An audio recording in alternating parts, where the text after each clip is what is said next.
अगर आपको 1 साल 2 साल या उससे भी ज़्यादा टाइम हो गया है बैंक एग्ज़ाम की प्रिपरेशन करते हुए और अभी तक आपकी बैंक में सिलेक्शन नहीं हुई है, अगर आपके सारे कंसेप्ट स्ट्रांग हैं, आपको कोई भी क्वेश्चन दे दिया जाए क्वांट का रीजनिंग का आप उसको सॉल्व कर लेते हो, बट जब एग्जाम में आप जाते हो तो वहां पे कट ऑफ आपकी क्रैक नहीं हो पा रही। आप ऑनलाइन मॉक टेस्ट जब लगा रहे हो, ऑनलाइन मॉक टेस्ट के अंदर आपकी अटेम्प्टेशन 40-50 से ऊपर नहीं जाती, आज का ये वीडियो आपके लिए होने वाला है।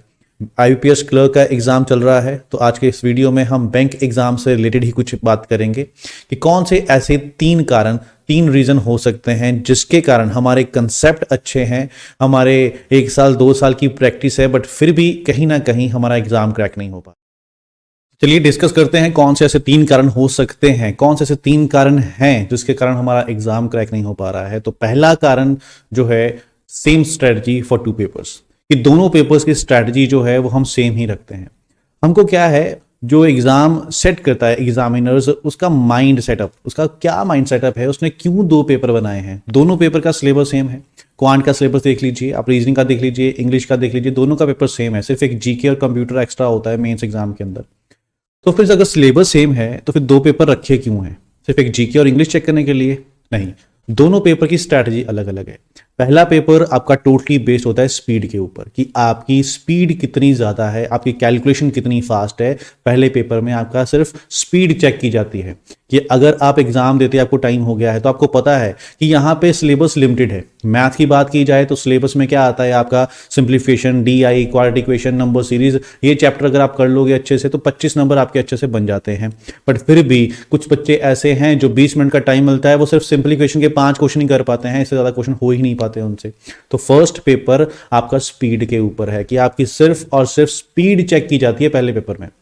दूसरा पेपर जो होता है उसमें आपके कंसेप्ट काम आते हैं कि आपके कंसेप्ट कितने स्ट्रांग हैं, वो चेक किया जाता है आपका मेंस एग्जाम के अंदर। तो दोनों पेपर की स्ट्रैटेजी अलग होनी चाहिए। अब हम क्या करते हैं, हमारी स्ट्रैटेजी सेम रहती है दोनों पेपर के लिए। हम फर्स्ट पेपर के लिए भी सारे चैप्टर अच्छे से पढ़ेंगे और सेकंड पेपर के लिए भी सारे चैप्टर अच्छे से पढ़ेंगे। तो हालांकि हमको करना क्या चाहिए कि फर्स्ट पेपर में हमको 4-5 जो मेन टॉपिक्स हैं उनके ऊपर ही अच्छे से प्रैक्टिस करनी चाहिए। बाकी चैप्टर्स हम पढ़ेंगे, कंसेप्ट समझ लेंगे, बट ज्यादा प्रैक्टिस जो करनी है इन 5 चैप्टर्स के ऊपर करनी है। मैं क्वांट की बात कर रहा हूं। रीजनिंग का सिलेबस भी मेन आपको पता है पजल्स ही हैं, 20 मार्क्स के तो पजल्स ही आते हैं उसके अंदर। तो हमारा मेन फोकस पजल्स के ऊपर होना चाहिए, सिटिंग अरेंजमेंट के ऊपर होना चाहिए। हम करते क्या है, सारे चैप्टर्स की इक्वली प्रैक्टिस करते रहते हैं, जिसके कारण क्या होता है, हमारा प्री एग्जाम क्रैक नहीं हो पाता है। तो प्री एग्जाम क्रैक करने के लिए आपको वो 5 मेन चैप्टर उसकी अच्छे तरीके से प्रैक्टिस करनी है और उसमें स्पीड बनानी है। अब बात आती है स्पीड की, कि स्पीड कैसे बनेगी। तो स्पीड कैसे बननी है, आपको अपना माइंड जो है वो फास्ट करना पड़ेगा। मैं आपको एग्जांपल देता हूं, मान लो जैसे फिजिकल टेस्ट होता है, बहुत से एग्जाम में फिजिकल रनिंग ली जाती है, 1600 मीटर की दौड़ 6-7 मिनट के अंदर आपको क्लियर करनी पड़ती है। आप फर्स्ट डे आप मान लो प्रैक्टिस के लिए जाते हो तो आपको 15 मिनट लग रहे हैं वो 1600 मीटर कवर करने के लिए। तो आप क्या करोगे, सेकंड डे फिर जाओगे, थर्ड डे, फोर्थ डे, धीरे धीरे क्या होता रहेगा, आपकी जो टाइम है 1600 मीटर कवर करने का वो कम होता जाएगा और आप 6-7 मिनट तक उसको ले आओगे महीने 1.5 महीने के बाद। तो आपने किया क्या, किया तो रनिंग ही है।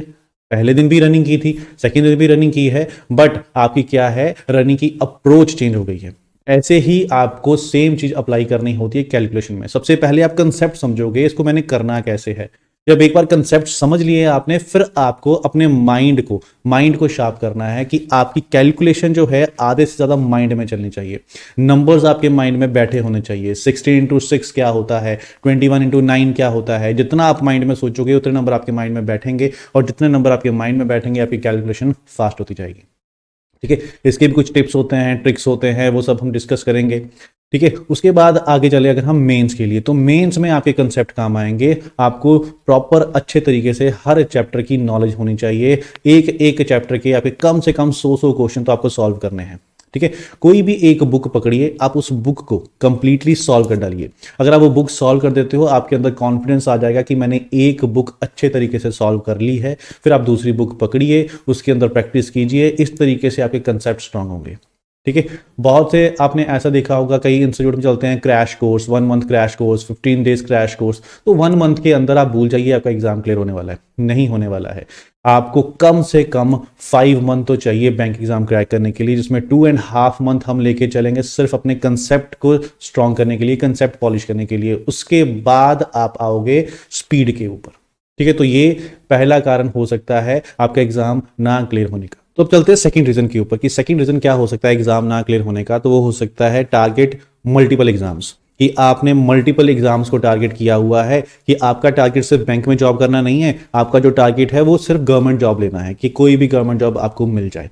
तो जब आप ये चीज सोच के चलते हो कि मेरे को तो कोई भी जॉब मिल जाए चलेगा, तो तब वहां पे आपकी आपकी जो सोच है, जो स्ट्रेटजी है, वो गलत हो जाती है, कि आपको कोई एक पेपर पकड़ना पड़ेगा, कोई एक एग्जाम आपको पकड़ना पड़ेगा, उसको टारगेट करना पड़ेगा कि मैंने ये एग्जाम क्रैक करना है और इस एग्जाम क्रैक करने के बाद मेरे को बैंक में जॉब करनी है। अगर आप एसएससी में करना चाहते हो तो फिर एसएससी को ही पकड़िए। ये मिक्स मैच मत कीजिए, क्योंकि सबकी स्ट्रैटेजी अलग अलग है। एसएससी की स्ट्रैटेजी अलग है, बैंक की स्ट्रैटेजी अलग है। हाँ, दोनों का सिलेबस ऑलमोस्ट मिलता जुलता है, ठीक है, बट स्ट्रैटेजी दोनों की अलग है, कि कुछ इंपॉर्टेंट चैप्टर बैंकिंग के लिए हैं, कुछ इंपॉर्टेंट चैप्टर एसएससी के लिए हैं। तो आपको दोनों को मिक्स मैच नहीं करना है। अगर आप बैंक में जॉब करना चाहते हो तो सिर्फ और सिर्फ उसी हिसाब से अपनी प्रैक्टिस कीजिए। अगर आपको एसएससी के लिए जाना है तो सिर्फ एसएससी के लिए करिए, मिक्स मत कीजिए दोनों को। मिक्स करने से होता क्या है, ना तो हमारा बैंकिंग का एग्जाम क्लियर हो पाता है, ना हमारा एसएससी का एग्जाम क्लियर हो पाता है। कम से कम 5 महीने आप अच्छे तरीके से किसी एक एग्जाम के पीछे लगाइए कि मैंने बैंक एग्जाम करना है, तो 5 महीने मैं सिर्फ और सिर्फ बैंक एग्जाम की ही प्रैक्टिस करूंगा, बाकी मैं पेपरों को नहीं छोड़ूंगा, बाकी सिलेबस में नहीं देखूंगा, एसएससी वगैरह का बीच में नहीं डालूंगा मैं। ठीक है, तो आप फोकस कीजिए, टारगेट कीजिए किसी एक एग्जाम को। थर्ड रीजन, तो तीसरा रीजन क्या है? तीसरा रीजन है डिपेंडेंसी।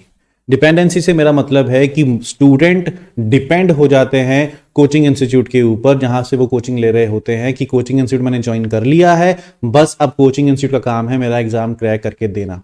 नहीं, आपको इंडिपेंडेंसी दिखानी पड़ेगी कि एग्जाम क्रैक करना आपके ऊपर है। कोचिंग इंस्टीट्यूट 50 बच्चे अगर बैठे हैं, 50 बच्चों को सेम कोचिंग देगा, बट क्या 50 के 50 बच्चों का एग्जाम क्लियर होता है? नहीं, उसमें से एग्जाम क्लियर बहुत कम बच्चों का होता है। क्यों? क्योंकि वो अपने ऊपर डिपेंड हैं, वो कोचिंग इंस्टीट्यूट के ऊपर डिपेंड नहीं है। कोचिंग इंस्टीट्यूट वो जाते हैं गाइडेंस के लिए, कंसेप्ट समझने के लिए, ठीक है, कोई भी अगर उनको डाउट है वो क्लियर करवाने के लिए, बट प्रैक्टिस उनकी खुद की होती है। तो आपको अपने ऊपर डिपेंड होना पड़ेगा, प्रैक्टिस खुद करनी पड़ेगी। अगर आपको किसी क्लास के अंदर कोई कंसेप्ट समझा दिए जाते हैं तो आपको उसकी प्रैक्टिस करनी है। प्रैक्टिस करने के बाद जितने क्वेश्चंस के डाउट निकलते हैं, आप वो डाउट्स लेके आओ और कोचिंग इंस्टीट्यूट की हेल्प से वो डाउट्स क्लियर करवाओ। ठीक है, ये मत डिपेंड हो जाओ कि जो आपको 20-25 क्वेश्चन क्लास में कराए गए हैं बस वही सफिशिएंट है, उसी में से आपका एग्जाम क्लियर हो जाएगा। तो ऐसा नहीं होने वाला है, आपको प्रैक्टिस करनी ही पड़ेगी। तो these are the main 3 reasons because of which you unable to crack the exam. अगर आप इन 3 में से किसी भी रीजन के साथ रिलेट करते हो तो अपनी हैबिट को अभी से चेंज कीजिए, अपने ऊपर डिपेंड हुइए, स्पीड के ऊपर काम कीजिए और किसी एक पेपर को टारगेट कीजिए जिसमें आप जॉब करना चाहते हो।